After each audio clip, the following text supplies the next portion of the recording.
So if you would like to tell the club, I think a lot of them know the story, but if you'd like to just go over your story and any other pertinent points you'd like to tell everybody, we'd be honored to hear it.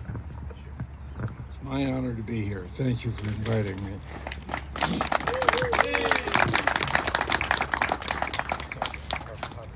So as they said, I'm a naval aviator. I started out in the Army when I was 16, 2 months after Pearl Harbor, and served for 37 years, 3 wars, and so forth. I've had a lot of adventures, and one of them you know more about than the other, and I guess that's the one they want me to retell, the one that everybody already knows. So, once upon a time. So, I had already been in the Navy, 10 years or 8 years. Louder? Closer? When the Korean War started. I had always flown Hellcats and Corsairs and SBDs. I started out flying in open cockpit biplanes made by Boeing called the N3M, and progressed. So I was assigned to a squadron of Corsairs on the USS Oriskany, and as I was coming down from Monterey from the PG school up there. I saw the Panthers out there, and something about them interested me, and I found out that the commanding officer of it was sort of a friend of mine that I knew when I went through University of Minnesota. I called him that evening and said, I'm here and I'm scheduled for a Corsair squadron. I'd sure like to fly with you in your jets. And he said, we'll check on that. And the next day we made it so. So I'm flying F-9, F-5 Panther. For its day, it was a very good airplane. Grumman built, solid, tremendous weapons delivery airplane. So the Korean War was on, and we deployed and started our initial work, which was primary for the Navy. The Navy ruled pretty much the east half of North Korea. That was our target area. Air Force had the other side. As far as air-to-air went, we were really not involved. Our job was logistics, warehouses, manufacturing, trains, dams, tunnels, and bridges, and that sort of thing. So, Admiral Jocko Clark, Command Task Force 77, was aboard Missouri, and there were targets that were not really reachable for our normal delivery of weapons that were up north, and he and his fellows decided that we should move north with the task force. Normally we're operating out of right across from the 38th parallel, which was the boundary between North and South Korea. So in the dark of night on the 18th of November 1952, a task force of 3 carriers and 20-some support ships, mainly destroyers, moved in the dark of night off Chongjin, a major city on the coast about 80 miles or so south of Vladivostok, which is the Soviet Union. The border up there was the Yalu River, and it's a major, went all the way to where it was also the border between China and North Korea. I was on the very first flight, and the weather was good, and we hit major targets of manufacturing and warehouses, a part of the logistics. And when I returned, I was told to stay in gear, flight gear, get something to eat and come back, and I'd be on the next combat air patrol. I got together with the people I'm going to fly with. I knew them all from my squadron, but I'd never flown with any of them. It was kind of just a mix, get people equal number of flights, and a few of us had some problems. I'd flown and with a cold, and in diving on down, my ears became bloody. I burst in my hearing, and a few days of healing. So I was one of those to make up our numbers of flights. The weather had changed drastically. We were now in a blizzard, and the base of the clouds were about 400 feet. We briefed, and as usual, they were saying, don't expect any action, and the MiGs don't fly over water, and all of the combat with MiGs is really on the eastern part of, who do I see there?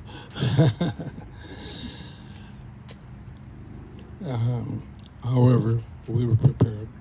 Our armament was 720 rounds of 20 millimeter. I had 4 guns in the nose. And takeoff, we catapulted and joined up below the clouds, climbed through the clag to 12,000 feet on top. And during that time, we got instruction from the Combat Information Center that there were inbound bogies, meaning unidentified aircraft. Strange, we weren't expecting it at all. So when we popped in the clear on top, I could see 7 contrails headed from due north right toward us. And as they flew over us, I saw they were MiGs and pronounced it as such. And they said, that's your target.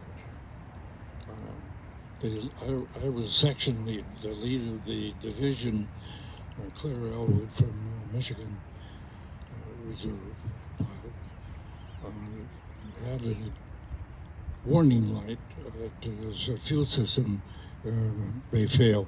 So he was directed with his wingman to remain over the task force. So he flew back at probably 13,000 feet and spent the rest of the flight orbiting, saving fuel. So I turned on all my equipment, test fired the guns, right, everything was perfect. I had a wingman, Dave Rollins. We were climbing right toward the contrails, and when I got to 26,000 feet, they split into 2 groups of 3 and 4, and dove from probably 50-some thousand feet. And as they dropped below the contrail level, I lost sight of them and told combat, no joy. And they had lost their contact too when they split into a smaller group. So they directed me to come back and establish a barricade between the last sighting of the MiGs and the task force. Well, in the turn, while I was getting positioned to set up the barricade, 4 of them came in at my 10 o'clock position, and they were all shooting. So they started it.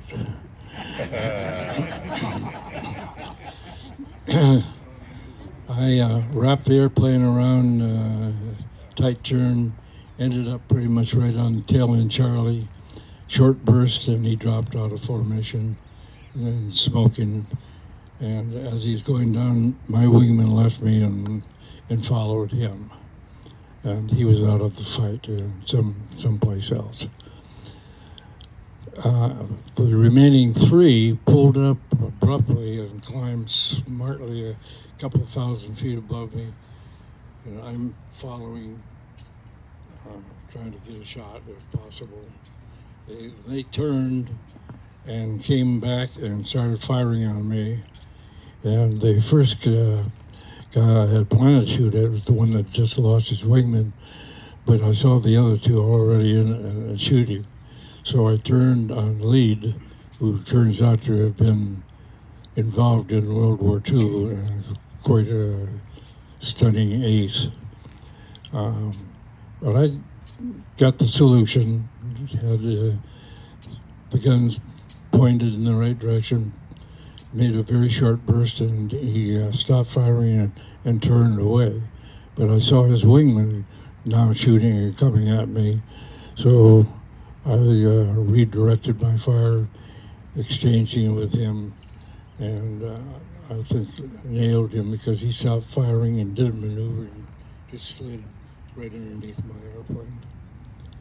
Well, as I turned, the other three airplanes came, so they were now, who knows, maybe we're down to 4, possibly. But they were no longer in formation. They were making individual runs, taking their turns on me, and my attention was pretty much to see who was behind me and maneuver to avoid a good shot.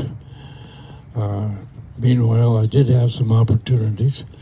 One guy came by and failed to pull up as he should have, and slid sort of in front, and I was able to get gun solution fired, and a lot of pieces came off his airplane, and I had to maneuver smartly to avoid hitting him with my plane. And it went on and on and on. Normally, air combat lasts seconds to maybe 4 or 5 minutes at most. This one was almost 35 minutes. And so they had a lot of opportunities to unload a lot of lead, and I just kept maneuvering. And I had another opportunity. I was on the tail of the MiG and had him burning, and I ran out of ammunition. But he was in bad shape and was dropping out, losing altitude and slowly going down. And at that time, I said to the combat on the Kitty Hawk, on the Oriskany, that I could use some help up there. So Dave Rowlands, Milton, who was the wingman of Elwood, was directed to intercept him. And so at that time, he was down to 8,000 feet and in the clear. This was beyond the clouds. And Middleton came on, and he shot from 90 degree off the wing out of range, and it burst, and then was coming out around to come in behind him because it was slow, and he could easily position himself to shoot him up. But the guy ejected, and he stayed there in orbit. Meanwhile, I was out of ammunition, and I looked around, and there was a MiG coming right in on me. And I had spent too much time just straight and level to set myself up as a target. As I turned abruptly to maneuver and avoid him, he hit me with a 37 millimeter right in the wing butt of my starboard wing, and it exploded in the accessory section of the engine, knocking out electricity and hydraulics, and severed the cable to my rudder. So having aileron boost, I pretty much lost the aileron too, so I was sitting there with an elevator and slowed down, and it was so out of rig, I had to use 2 hands on the stick to fly the thing. Fortunately, at that part of the maneuvering, I was pointed right at the task force location, and between where I was and the task force was the frontal system. And so I used a lot of elevator, which I had, to dip and pull and just heading toward the clouds. But he was sitting maybe 300 feet, ideally positioned behind me to knock me out of the sky, but I'd see a lot of bullets go over me and then under me and over me, but he didn't really zero in, and I got into the clouds, and we lost sight of each other. I was thinking I probably ought to eject, but this was terrible weather. I wouldn't have lasted more than 20 minutes in those conditions in the water, and although I had an immersion suit, but nonetheless. So I'm proceeding back toward the task force. I knew the level of the clouds at 400 feet, so I didn't need any outside instrument help to get underneath the clouds. And I'm pretty close to the task force when I finally broke out. And as I'm coming in, they, of course, are at general quarters. And there had been a breakdown in communication between the combat radar control of me and the gunnery liaison officer, to where the ships were poised to shoot, and if there was any threat coming in, if they didn't identify it as friendly, they're cleared to shoot. And as it happened, they opened up on me. But my commanding officer had just taken off and saw what was happening, and he called off the dogs. And my next experience was to find out the condition of the airplane to hopefully land aboard a carrier in those conditions, which were pretty rough in the storm going on. The ship was lined up on flight deck to send off another launch to Horiong, but they had to pull everything forward, so it took about 10 minutes, but that gave me time to experiment and find out the conditions that I had to deal with. I found that below 170 knots, the airplane would stall, so I had to come in hot. Normally, we'd come in about 105 to 120 knots, and this was way above it. So I passed that data to I'm now switched over to the LSOs, landing signal officers, and tell them my plight. And they passed it to the commanding officer, Captain Shands, a wonderful man. And he said, got about 30 knots storm and about 30 knots ship speed, bring him in any speed he wants. And when the flight deck was cleared, they gave me a signal Charlie, meaning you're cleared to land.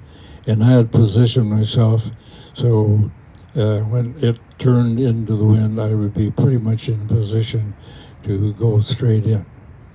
Unfortunately, I had quite an angle off, and I told them I couldn't line up. And they said, well, we'll cut you for an early wire, which didn't mean much. I'd be just going across the ship instead of up, probably over the side, but at least helicopters were nearby, and I wouldn't spend much time in there if I survived the crash. So I came on in and had altitude control pretty well, and flying pretty much without being able to turn. And the captain of the ship turned the ship as I got in and lined it up with me. And I caught number 3 wire, pretty much no sweat landing.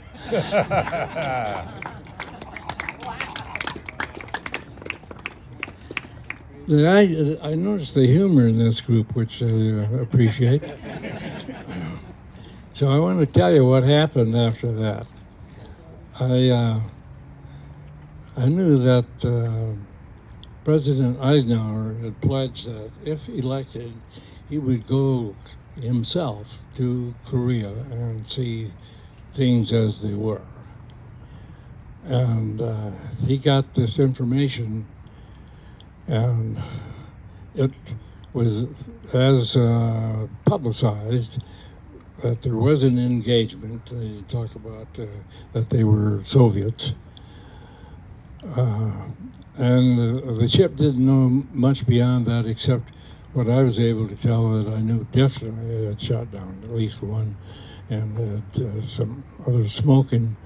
And so the air intelligence officer had the pilots that were all sitting in their general quarters promised not to say anything until he was through debriefing. And I was the first to land, and he didn't say anything. I said, "What's going on?" He said, "Well, I had him pledged to not say anything until I'm through with the debrief." I said, "Yeah, but why aren't you asking me questions?" "Oh, I want to talk to the flight lead first." Well, this guy wasn't in it at all. And he was the last one to land. And the squawk box was just busy yelling, "Mac, get in here. Washington's on the line, and they want to know."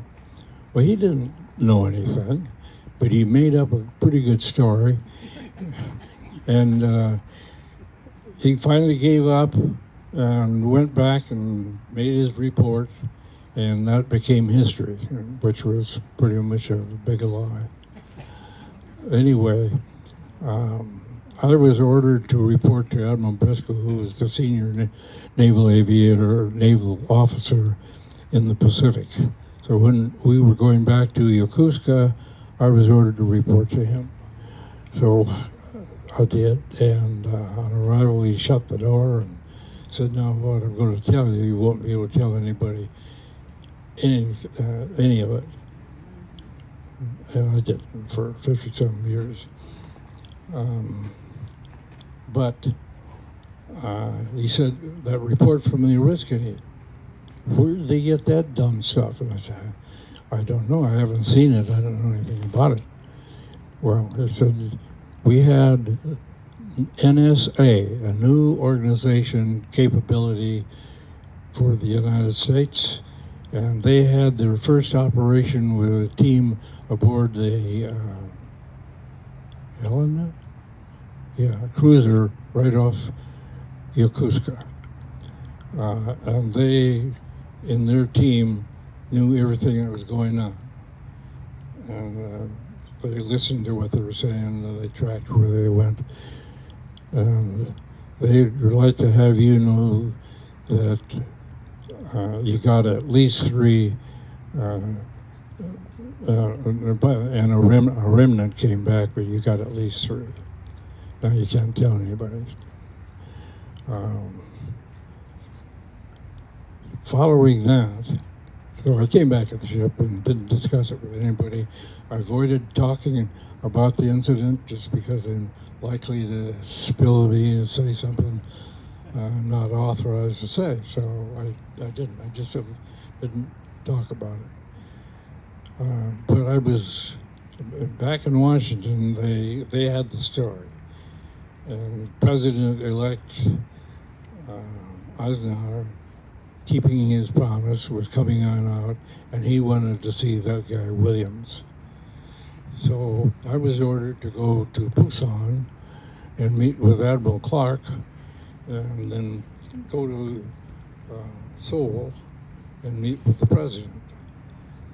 We did. We flew into there, and he dropped me off at a hotel and said, if things go right, we'll be sending a vehicle to pick you up, and we'll have that meeting. So I got a call shortly after that car is on the way. As we went in, this is now at night, probably around 3rd or something like that of December. And there were infantrymen with fixed bayonets, probably 15 feet apart, all around the University of Seoul, which was now 8th Army headquarters and where the meeting was being held. Well, they hadn't alerted the guard, and there was a captain, military police, ahead of squad. They jerked me out of the car and wondered what I thought I was doing there. Well, before I could tell them, Admiral Clark was on the phone and asked him if they had Lieutenant Williams on there. And the guy says, "What's your name?" And I said, "Williams." And he said, "Yes, sir." So that he started saying bad things and telling him to get me up there in a hurry.